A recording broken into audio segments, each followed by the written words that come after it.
cooperar en la construcción en nuestro hemisferio de sociedades más justas y prósperas. Porque yo estoy cierto.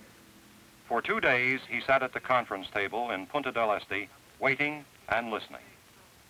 As the anchor man in the chain of presidential speakers, he knew that when he turned on his microphone, the words that he used would shape the hopes and aspirations of over 250 million Latin Americans.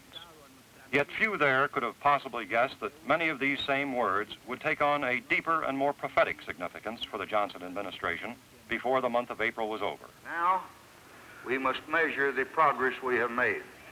We must name the barriers that still stand between us and the fulfillment of our dream.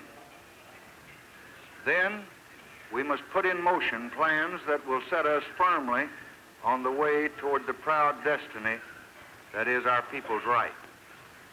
We no longer inhabit a new world. We cannot escape from our problems as the first Americans could in the vastness of an uncharted hemisphere. If we are to grow and prosper, we must face the problems of our maturity, and we must do it both boldly and wisely, and we must face them now. If we do, we can create a new America where the best in man may flourish in freedom and in dignity. If we neglect the planning, if we ignore the commitments that it requires, if our rhetoric is not followed by action, we shall fail not only the Americans of this generation, but hundreds of millions to come.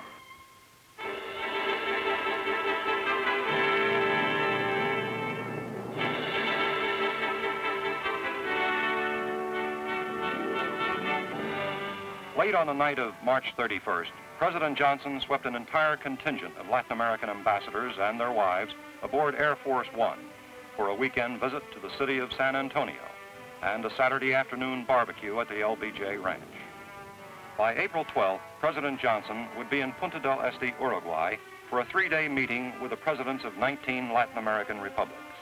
While there, he would ask his fellow leaders to endorse the idea of a Latin American common market. As an organization, the Common Market would eventually unite the 22 non-communist republics from the Rio Grande to Cape Horn into one gigantic, barriers-down trading area. Even on paper, the mission took on the air of an exciting gamble. If it worked, it could become the most daring innovation in economic and social reform ever undertaken in the Western Hemisphere. Feeling as he did about the meeting in Punta del Este, President Johnson had asked Congress for a special congressional resolution which pledged $1.5 billion to Latin America over a 5-year period. To qualify for the aid, the Latin American community would have to forge ahead with the common market idea, as well as related social and economic reforms. On March 23rd, the House of Representatives passed the resolution by a margin of nearly 2-1. By Saturday, April the 1st, only the Senate version remained in question. Whatever the outcome, the answer was at least 48 hours away. Time enough for the president and his guests to enjoy the pleasures of a weekend and barbecue, Texas style.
On Monday, April 3rd, President Cevdet Sunay of Turkey arrived in Washington for a two-day round of talks with President Johnson. On their agenda, a review of Turkey's economic development, a look at the Greek and Turkish conflict on the island of Cyprus, and an evaluation of the role played by both countries in the NATO Defense Alliance.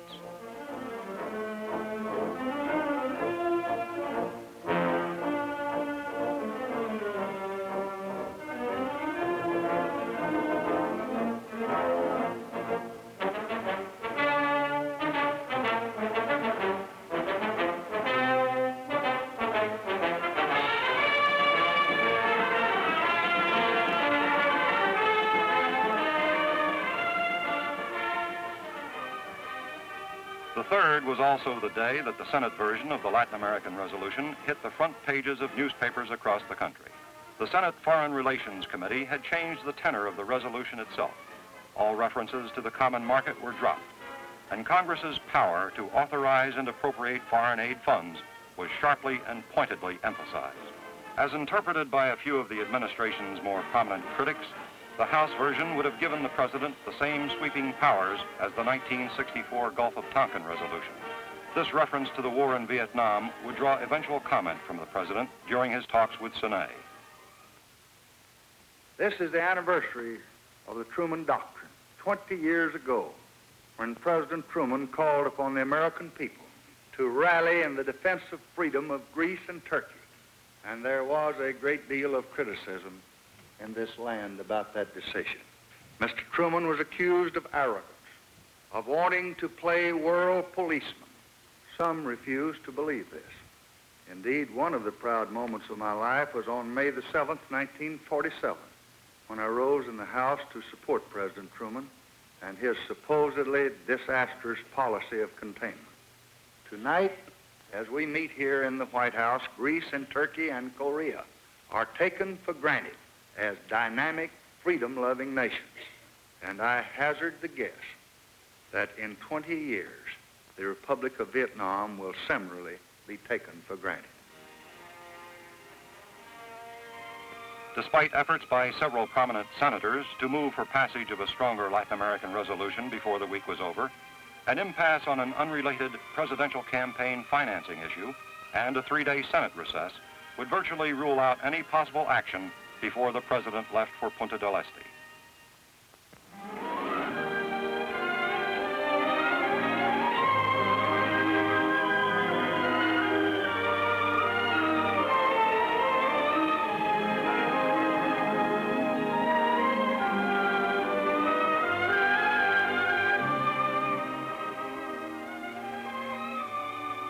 On Monday, April 10th, President and Mrs. Johnson welcomed Vice President and Mrs. Humphrey back to Washington after their two-week seven-nation tour of Western Europe. In a sense, the Vice President's journey was the perfect counterpoint to President Johnson's forthcoming trip to Punta del Este. Between us, we will then have shared within a few weeks a degree of consultation and discussion with other nations that's unequaled, so far as I can recall, in American history. Now, the purpose of my mission was to listen, to look, and to learn. And where if called upon, to explain. In so doing, I was given the opportunity to see Europe as it is more than 2 decades after the end of World War II, 20 years after the inception of the Marshall Plan, and 10 years after the signing of the Rome treaties. I saw a new Western Europe that has achieved an unprecedented degree of well-being, prosperity and security, and an increased sense of identity and pride. That Europe, Mr. President, is testimony to the soundness of our policies, past and present, and to the genius and the industry of the people and of the nations of that continent. For a time during the second week in April, it appeared that the nation was headed for a huge and crippling transportation strike. Trucks all over the country had stopped running due to a large industry lockout, and 138 railroads were on the verge of a shutdown. Most of the truckers would go back to work within 3 days. But on April 10th, the 60-day no-strike injunction provided under the Railway Labor Act had already run its full course. On Thursday, the 13th, 137,000 shop workers, mechanics, and powerhouse employees were scheduled to begin a walkout. The question was how to avoid it. If it started and lasted for 30 days, unemployment would jump to 15%. The gross national product could suffer a $100 billion loss. If prolonged, it could break the nation's prosperity and pyramid the loss in goods, services, and income. Another factor was the impact of such a strike on defense production and the shipment time of goods and ammunition to the troops in Vietnam. After a weekend of meetings with some of his closest advisors, the President recommended special legislation from Congress, extending the strike deadline by another 20 days. If the resolution passed, it was to be cleared and flown to Latin America for his signature before 12:01 a.m. on Thursday.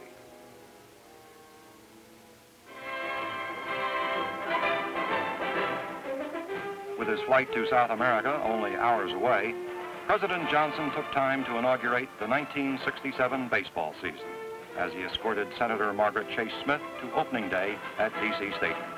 As one sports writer put it later, the Senators took it on the nose from the Yanks. But the sports world had suddenly discovered a president with a good, high, hard fastball.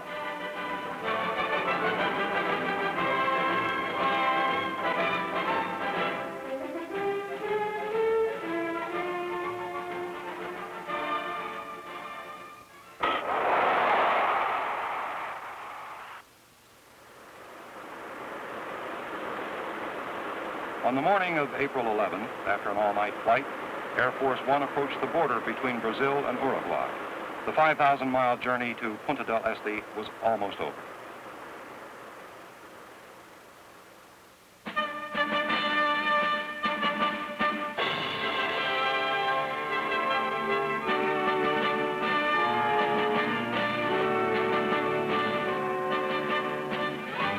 This is the first time that I step on South American soil. It is my very great privilege that it should be the land of Artigas. More than 150 years ago, Artigas said, "The cause of the people does not admit of the slightest delay." The same cause brings us to Punta del Este. 6 years ago, a great charter was written in Punta del Este. Under its banner, we have moved forward and made progress. We are demonstrating that free men working through institutions of representative democracy can best satisfy man's ambitions. The experience of the first 6 years of the alliance tells us where we must quicken the pace. Diligent work has gone on during the past year in preparing the program which the presidents will consider at this conference. This program is not a reaction to crisis, but it is a response of far-sighted Latin American leadership to the needs of present and future generations. I would repeat what I said to my fellow presidents last August. Move boldly along this path, and the United States will be at your side. Just hours after his flight from Montevideo's Carrasco Airport to the chalet called Bolu, President Johnson had plunged into a round of intensive shirt-sleeve diplomacy sessions with a group of his fellow leaders. With men like his old friend Diaz Ordaz of Mexico and the Dominican Republic's President Balaguer, President Johnson had an opportunity to probe quietly away at the twin themes of self-help and Latin initiative. If the common market was to become a reality, the United States would have to underwrite the economic pact. But the basic drive would have to come from Latin America itself. On the question of trade, if they were to increase the volume and value of their exports, then the exports had to become competitive. And the best way for them to become competitive was through the economic integration efforts of a common market system. Between these private sessions and an informal gathering of the entire body of delegates on the following day, President Johnson took time out to sign Special Joint Resolution 65, extending the no-strike deadline in the American railway dispute for another 20 days. The resolution had been approved by an overwhelming majority in both the House and the Senate. The formal meeting of the American Chiefs of State convened on the evening of April 12th in the gambling room of the ornate San Rafael Hotel.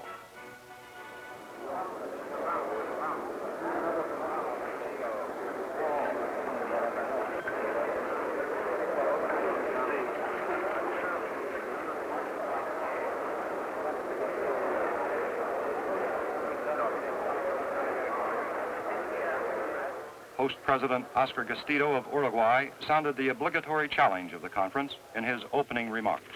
Pero esta ceremonia no supone una etapa terminal de nuestras tareas, sino que... The agenda to be considered is of great importance. It stems from a very clear principle. All of us, united, can overcome the difficulties which separate us. Jefes de Estado llenos de esperanza de que en ella se reafirme la unidad de la América Latina. The leaders of the Americas had met in Bogota and Punta del Este 6 years before to inaugurate one of the most audacious programs in the annals of mankind, the Alliance for Progress. Now they had come back to Punta del Este to assess their achievements and to take a hard look at their future obligations. While each leader would echo his concern over the trade problem, each would also stress one other singular point. All of the money given through the Alliance for Progress had not made their country's problems go away. To them, it was evident that Latin America's successful development would depend on the efforts of its individual governments working together, rather than on outside assistance. From his position as the anchor man in the chain of presidential speakers, President Johnson waited and listened. The question among the reporters and political observers was, what approach would he use? How would he sell the idea of fierce dedication to the undramatic day-to-day attainments of economic and social progress? Could the voice of dissent obstruct his message?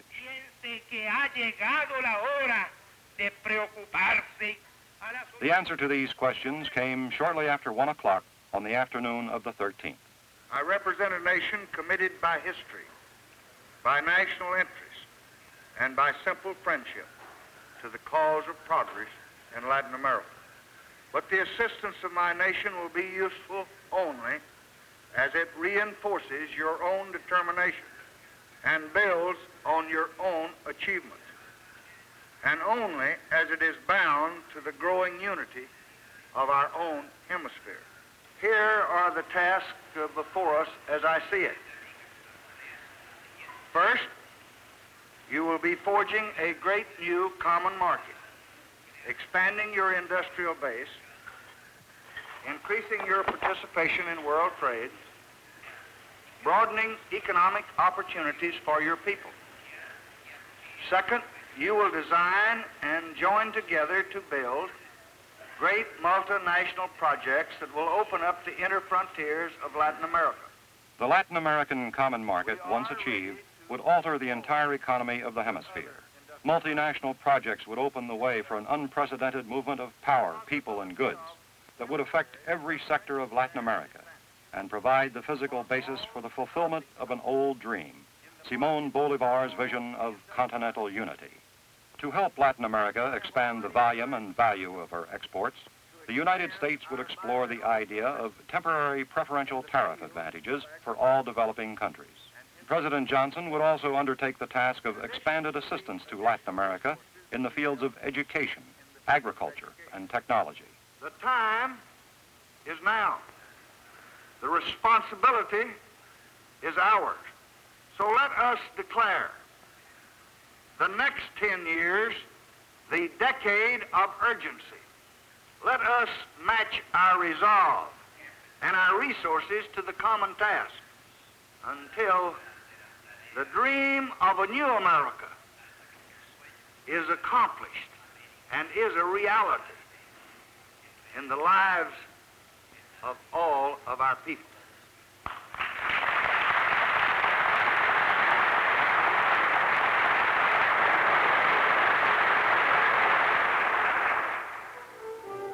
On the morning of April 14th, 19 chiefs of state affixed their signatures to a 10,000-word declaration aimed at helping Latin America solve her old problems of illiteracy, poverty, and narrow sectionalism.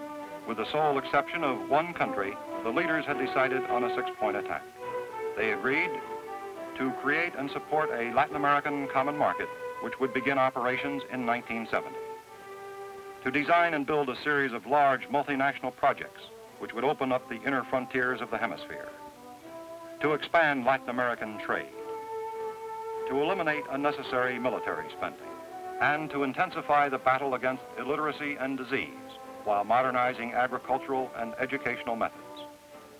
And so the meeting of the American chiefs of state at Punta del Este came to a close. By all counts, it had been a success, and the man who had helped to promote its blueprint had proved to be far more simpatico than some of the Latin leaders had expected.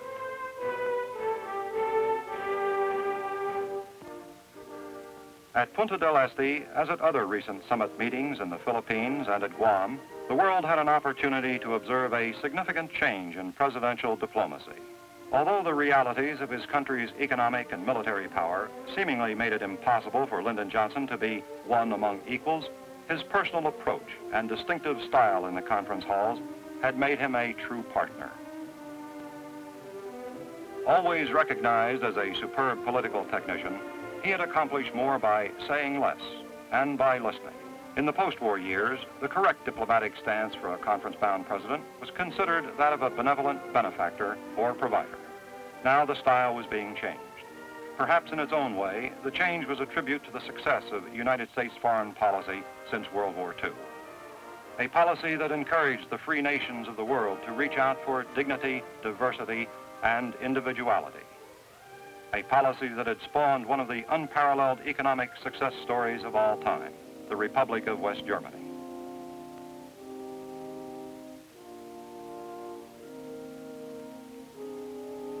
On April 19th, the government at Bonn announced the death of the first Chancellor of West Germany, Konrad Adenauer.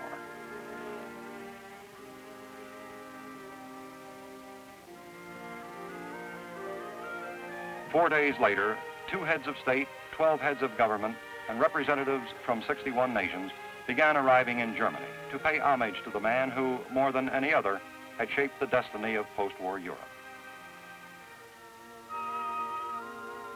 The trip was President Johnson's third outside of the United States within a year, and his first to Europe as chief executive.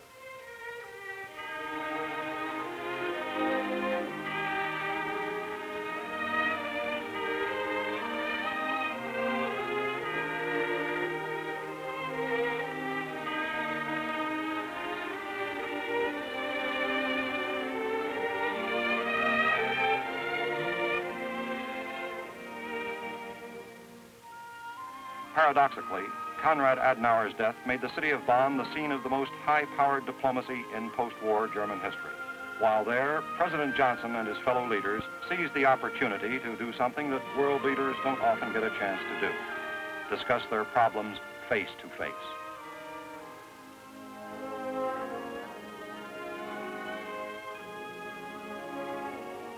On Tuesday the 25th, after a brief memorial service at the Bundestag, the chiefs of state, heads of government, and thousands of German citizens gathered beneath the twin spires of the Cologne Cathedral. Here, where Konrad Adenauer had first knelt as the city's mayor, a pontifical requiem mass was sung by Joseph Cardinal Frings.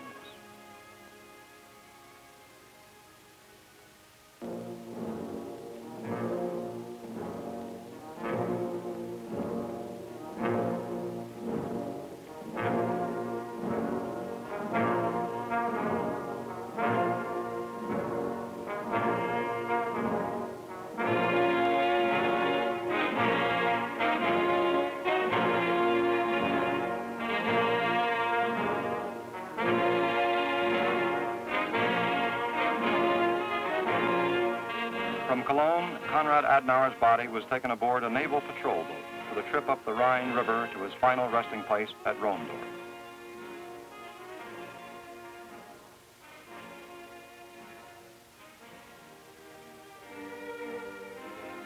On Friday morning, President Johnson and Chancellor Kurt Kiesinger held their second and final conference. On their agenda was the entire spectrum of issues surrounding German and American relations. The nuclear non-proliferation treaty, United States troop withdrawal plans, the tariff negotiations going on in Geneva, and the progress of monetary reform. The Chancellor reviewed the viewpoint of his people in connection with all of those subjects. I attempted to tell him how we felt about them.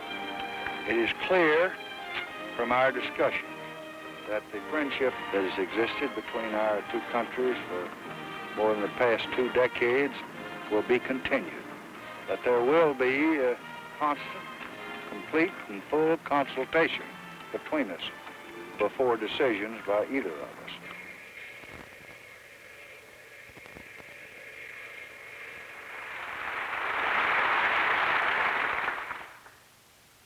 As I have said before, in evaluating the enemy's strategy, it is evident to me that he believes our Achilles heel is our resolve. Your continued strong support is vital to the success of our mission.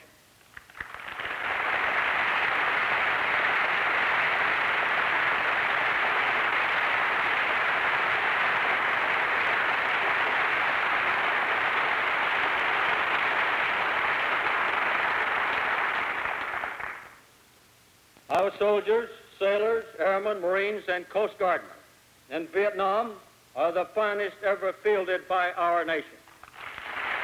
During the last week in April, General William C. Westmoreland became the first military commander ever summoned from the battlefront in the midst of a war to make a personal report to the American people.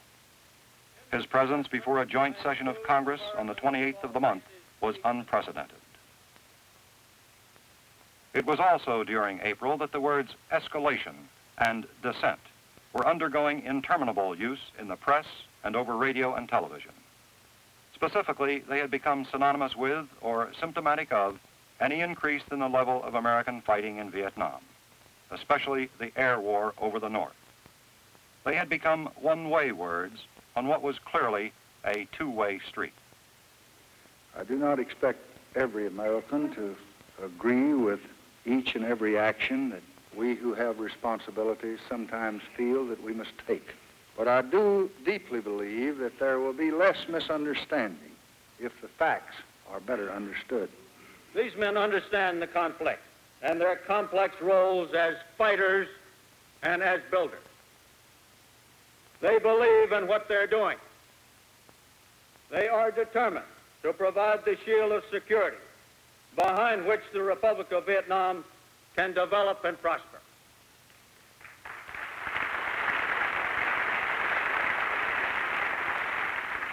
Can develop and prosper for its own sake and for the future and freedom of all Southeast Asia.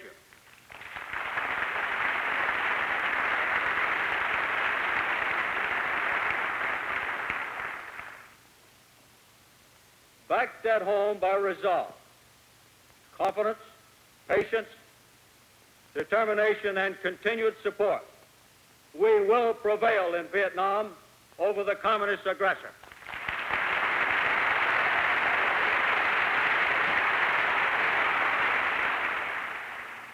And maybe somehow, some way, sometime, there's somebody that's willing to sit down at the table and talk instead of kill, discuss instead of fight, reason instead of murder. And when they do, I will be the first one at that table, wherever it is.